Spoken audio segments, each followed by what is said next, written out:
Hello, hello, hello, YouTube. Hey, Show Poodles. Hey, Tina Davis.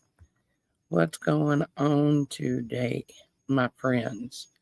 I need my friends today. Girls, I am telling you what, it started probably about 11 o'clock today. But has anyone in here ever had a son that played football? This is totally off the subject of anything that I ever do, but I just want to know. My son was a star, and I'm bragging, but I'm not, because he has set records at his old school. Star running back, okay? He got in 10 games, 1,554 yards, 800 and something yards, if you know football, was after contact, which means he would have, the line on the other team would have got through to him, and he still got that many. But anyways, I have to vent for a little while. It's nothing to do with YouTube. It has to do with football and how shady people are. Hope y'all are ready to buckle up and listen to this. And let me know your opinions and what you would do. This mama has been fired up all day long, let me tell you. So the school that my son went to, he was there playing football for 2 years. Okay? He set the records. What is it? Let's try to say this properly without the administration fired a very good coach. Okay? At the end of the season last year. It's okay. I have 5 kids and people are super crazy. Yes. So, that being said, a new coach comes into play. So we're like, okay, we're going to hang it out here. It's going to be all right. It's going to be all right. We were not coach following whatsoever, but I'm just going to tell you this. So the new coach comes in, and he's being very rude. My son is going to be in the 12th grade. He pulls a meeting to the younger kids, freshman, sophomore, and he says, I don't care about the juniors and seniors. I'm going to be focusing on you guys this year. That's number one. Okay. Number two, he calls a meeting with my husband and my son. And he told us if we even think about going to another school, that we better squash that thought, which it was never in the talkings, never in the works. We just had several schools contacting us because there's a new rule with the sports administration here in Tennessee that you get a one-time transfer. It's a one-time transfer rule, no questions asked. So, therefore, my son has been a running back all his life, since Pee Wee ball. Okay? This coach proceeds to tell him, you will never be a running back in college. What do you think that does to a kid's mental status when he's ran 1,553 yards in one season in 10 games? If you know football, you know that's a lot of yards, especially when you're carrying the ball 30 times a game, mind you. So there's certain people, yeah, thanks, Tina, yeah, you're right on that. So, anyways, I don't even know where to go. This is just so wackadoodle. There's certain parents that went to the administration principal and told the principal that they want their son to have more playtime because my son was running the ball too much. Well, it would be great, if we had a line to protect the other players and my son. But at the time, we had a few that were, big enough and actually had their mind in the game. I'm not putting any other kids down. It's just some of the kids just were there to be on the team, if you know what I mean. My son eats, breathes, and everything football. Okay. So, that being said, the coach was bullying a lot of the soon to be seniors. Okay. So, my son transfers to another school, and we get a text from the previous athletic director that called my son a liar, mind you, saying that what he said in the local newspaper during one of his interviews, that it was a lie. I'm sorry. If you're a mama, you do not call my baby a liar when he is a good kid, 3.8 GPA with college classes, mind you. The boy, and not because he's my son, he is very disciplined and he wants a life. Okay. Okay, so we go to the next school. My son was not happy. It was a very long drive for him, interstates and such. And here he is, 17. He's only been driving a year. He begged me, Mom, I won't even play football. I don't want to go to school. Hey, Suzanne, was not anything wrong with the school. He just wasn't comfortable. He was raised in a different school, and I want what he wants, So we presume to say, okay, to him, and we find another school that is local, that's close. So we had to rent a apartment there. Now, the previous coach not coach, we'll say administration, from the first school that he went to, that he gave his all and actually played for 2 years, has turned him in for coach following because the previous coaches from that school went to the school that he transferred to. Now, mind you, he didn't have to turn this in. We were not coach following because we went to a different school prior to this school, okay?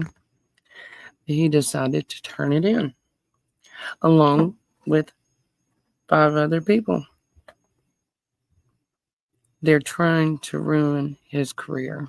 The reason I'm talking to you guys about this is, if you're the praying kind, I want you guys to send some prayers up for my son. He's worked too hard to have shady, horrible people, in my opinion. Well, not my opinion. I know they are.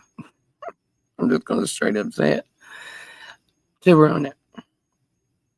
Okay? For him. He's a good kid. He comes home. He goes to church. He goes to eat with us. Hangs out. He's a homebody. He doesn't run around like all the other kids. He's respectful. And my heart broke today. Thank you, Tina. That's true. Yes, Show Poodles. Thank you. Sitting in that meeting, seeing my son cry. And mind you, let me tell you this. When he was playing for the first school, and my dad, we were on our way. He was an hour away, my son, because they had already took him on the bus to the game. I get a call from my mom then my dad's in ICU. I broke down. Didn't know what to do. My son's an hour away. Okay. So I send my husband, my other kids, and I say, go to him. Do not even mention what's going on with this Papa. He knew that Papa was in the hospital. He knew that Papa loved listening to him and watching him play football, even though Papa couldn't be there because of cancer. He couldn't be around crowds. So he was playing that last game for Papa. Okay? Gosh. Sorry, guys.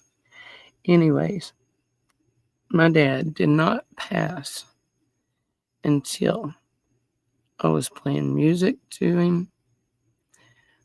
I was playing Ryan. I was playing. Sorry, guys. I was playing the football game for my dad. After the last touchdown, 10 minutes later or so, my dad passed. Yeah. So he didn't even know about his Papa until after the game. And I don't regret that, because in his heart, that was the best game he had ever played. And he done it for my daddy.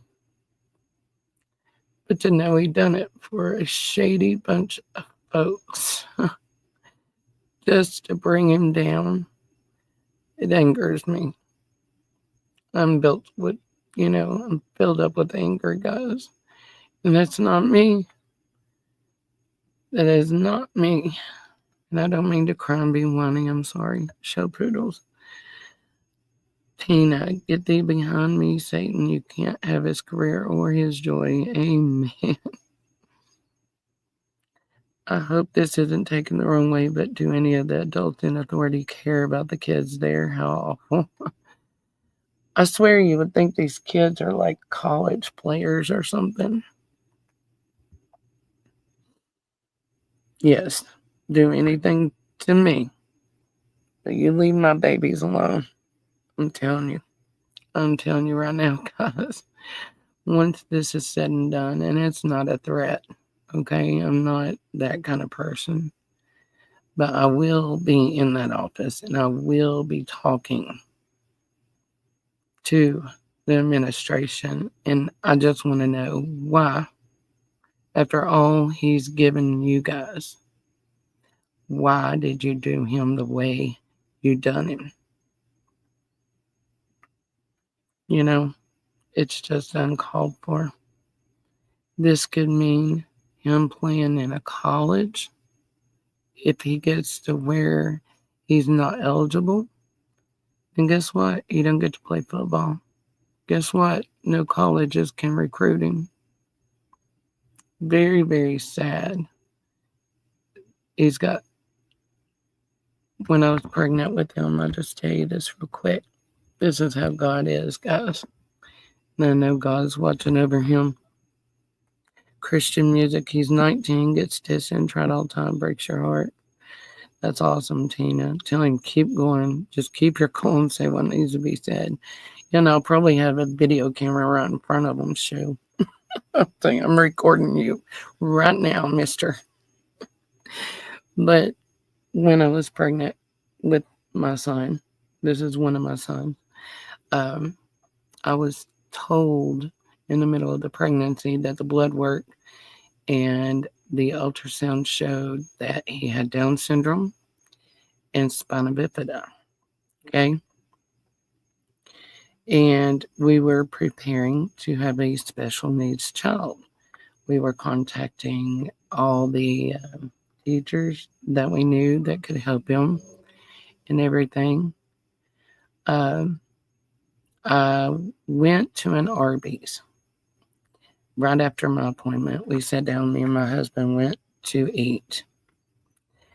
And I want you to know there was this young black gentleman. He was deaf and he was working there. And he kept coming to us and patting on his chest and pointing up at the sky. And he'd smile. And when people are deaf, it's hard to understand their speech because they can't really hear themselves talk. But we knew what he was talking about. We said, he was basically saying, do you trust God? I trust God. Look up. And I just broke down in tears right then and there.